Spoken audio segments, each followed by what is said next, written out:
Hello folks, Josh here for his first unboxing of the Humminbird Helix Chirp Mega SI side imaging GPS. I just picked this up at Bass Pro. I'm super excited. I had a small Lowrance 5-inch unit I think before, and this should be a great advancement in finding the fish, or finding the spots that the fish could be on at the time. So we're going to start unboxing this. I have opened it and I kind of cheated there, but we're going to look at some more features as we go along here. So,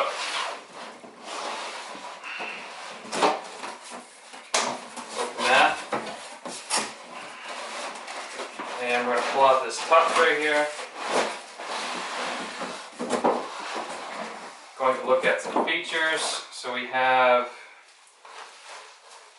the transducer and cable. Very nice. So that's the side imaging. Stern mount. So mounts to a plate there. Some Preston pens there, which is very nice. And long enough heavy duty cord goes to the back of the boat.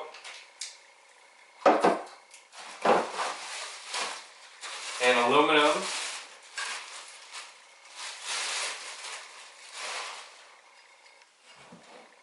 GPS mount, or the mount for the actual module itself, the Helix 10. It's got very small increments of angle here, which is very nice. So I can change it just a little bit, or instead of changing it huge clicks at a time. So that's one good thing. I've already opened the instruction manual stuff. So let's open that up real quick. Have a Humminbird Helix Series Operations Summary Guide, which I'll probably look at or keep in the boat for the first few weeks. Also in French because I'm close to Canada. Installation instructions for the control head and transducer, I think. Installation guide and template for the actual transducer itself. It says where to put it, where not to put it, turbulence wise and motor wise. And information about your product. See what that says. French. Causes cancer in California for whatever reason. Northeast, it's fine. Navionics flyer. You can use the web app and all the above.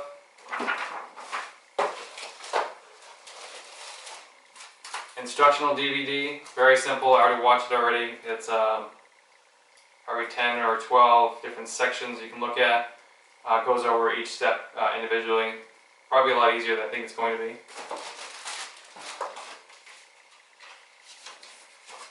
And this is what adds 2 pounds to each fish. One for your truck, one for your boat. You've got to have the decals, got to have the stickers. Those will be going on in the summertime. We have the power part, or the power section of the Humminbird, the unit itself. And I'll hopefully be doing a video of this being bench tested and set up and started. I'll be downloading the app for the phone, all that fun stuff, syncing my text messages to my phone on my bench, because currently I have about a foot of snow outside, so I'm getting very anxious to go out and play. So I'm going to start it up here, get everything running, and then when it comes time to not shovel snow anymore, I'll be outside and mounting this to the boat. Some mounting brackets. Doesn't look to be stainless steel hardware, it doesn't look to be stainless steel. I have to put a magnet on it. Not all stainless steel is all magnetic. Some more parts, some knobs. Tighten that, nice heavy duty knobs, nice turning handles. One thing my old Lowrance didn't have was easy knobs, so you were like wrenching that with cold fingers at the end of the day. This is Lowrance's difference between Humminbird and Lowrance is that little knob there, which makes a big difference for me because I take my unit off when I travel with it. This is one of the Humminbird connector parts, so I can quick disconnect all the cables at once and snap them on easily after the fact, instead of loosening a watertight fitting and then pulling that out. One of my selling points for the Lowrance compared to the Humminbird model. Difference in my aspect. So there's that. I'm going to take that, set that off to the side here.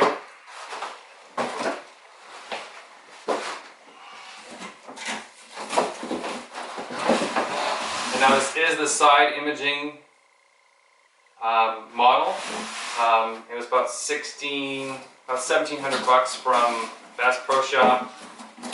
I went to New Hampshire to buy it, which is the local one around here. It has almost every bell and whistle except for the 3D imaging. I went with this model instead of Lowrance's Carbon that's coming out in a couple months, only because of the size. So instead of buying a whole nother unit for the front of my boat, I plan on putting it above my center console on a ram mount that I currently have, flipping it around after I find a spot and using it to see from the front to the back of the boat. One of the good things about that is they're now including, for the next couple months here, I think, is a free remote. It's on the front of the box there, or the back of the box, whatever you want to call it. It's a rebate. The rebate system is currently not the best in the world. It has a glitch in it. It won't let me actually plug in the rebate, so I'm going to have to do it by snail mail. This one has network capability, sonar, Mega side imaging, Mega down imaging, Chirp's digital sonar, dual beam plus, switchfire, 360 imaging capable if I want to, Chirp radar compatible, Contour XD, built-in Ace Auto Chart Live, which I basically have to put a chart in, SD card, has 2 SD ports, has a bunch of other features. What really sold me is that little image on the side there is actually seeing what's under the water instead of just looking at bumps in different height levels and seeing fish marked, only in the middle of the water column. So that's a big difference. Here is the unit itself. Move that out of the way.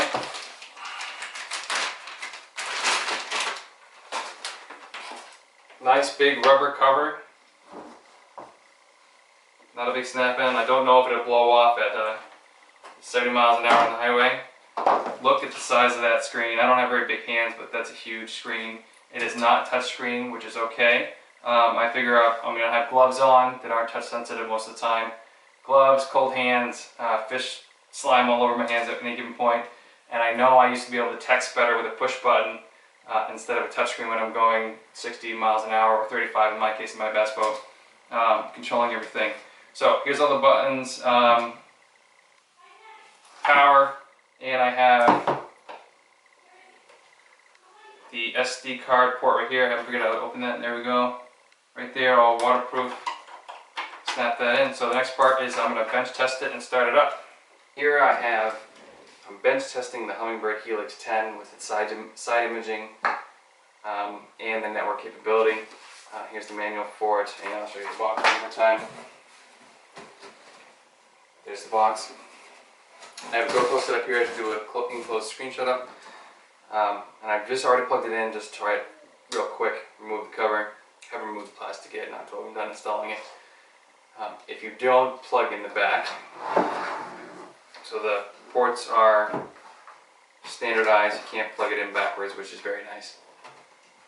Make sure the GoPro is working, and make sure you plug the sonar in, otherwise it'll default, the transducer in, otherwise it'll default to demo mode, which is also cool. I know someone was actually fishing for half a day with demo mode. Pretty funny. So we're going to turn this on real quick. Simply, clearly better Humminbird. Very clear screen. Starts up really quick. Should start up really quick. Hit menu for startup options. Normal, simulator, and system status. So self-test passed. Serial number model software version is 1.350, so I can go online and look if there's an update on Hummingbird's website. I also signed up online for their clearances and all that stuff, and they should send me email saying there's a new software update for your machine, and I'll go in there and plug the SD card in, log it on there, plug it in here, upload it. It's not Wi-Fi. There's not really a reason to do that because most people's boats are out in the parking lot anyways, or out far away from their house for Wi-Fi. Voltage, everything passed for that. That's good. Temperature, time. I think my time's wrong. Here it is. You can set up for daylight savings time or not. Here's all my GPS satellites. That's a lot. That's very good. Gives you more accuracy. The more satellites you have, the better. 3D fix, height, heading, SD card, recognizes one. And here's all the stuff that's connected. So temperature's connected, the GPS is connected, none of my other stuff. My remote will be connected eventually when Hummingbird sends it to 10 to 12 weeks to get the rebate remote in. So that's all good.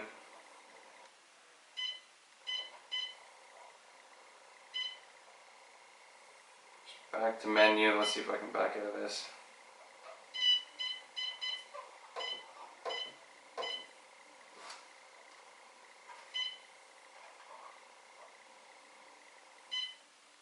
So I'm actually going to turn it off real quick. Shutting down. Nice shutdown screen. The buttons have a really nice click and feedback to them. They feel waterproof. I think there's either a light sensor here that might control the dimness. I don't know yet. There's a little hole right there. Normal. And then exit to continue. So it's going to go through. We'll go through all the screens that are default on here real quick. So I'll be quiet. You can hear the thing go click, click, click. So it's actually setting down, looking for water depth because it doesn't know it's out of water right now. So it's seeing through my table, which is about 2.5 feet, which is kind of interesting. So without having being in the water, this is not going to really mean much. But I can have different screens. This is the side sonar, side scan. I don't know how to zoom in and out of that yet. But watching videos, you can go and drop a point and then zoom into that point, which would be cool. And I can change different screens. I have three different layouts here. There's one layout. So they have a bunch of default size ones. I don't know if you can, shrink the size of one and then the side of the other. This is a different layout for the side scan. This is the map, which is I think attached to my Navionics card that I inserted earlier, which you gotta put your nail in there and pull up and push down at the same time. That pops out. It's got a little leash attached to it. And we'll drop that in the lid. Nice waterproof gasket. Push that back in, and we're gonna zoom out here real quick.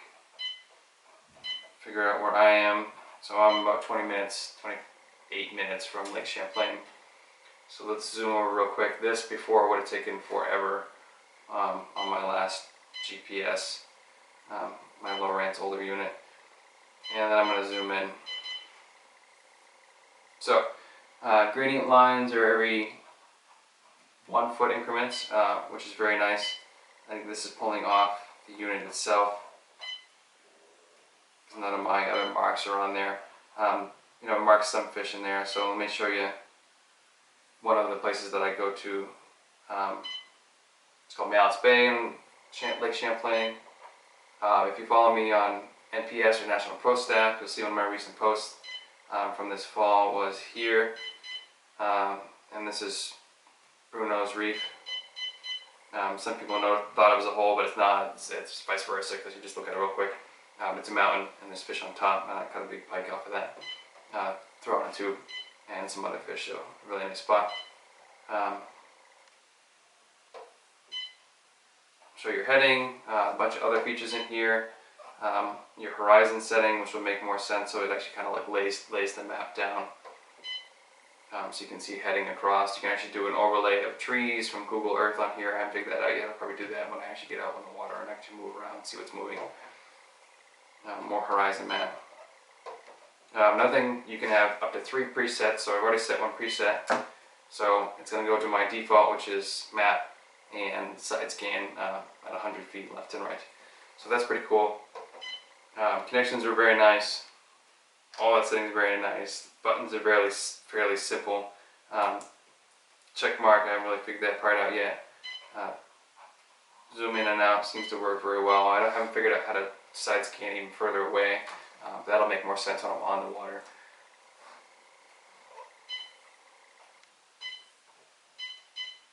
So there's a couple of other different modes. Split position, sensitivity, contrast, jigging mode. So you can actually see the lure going up and down in the water column.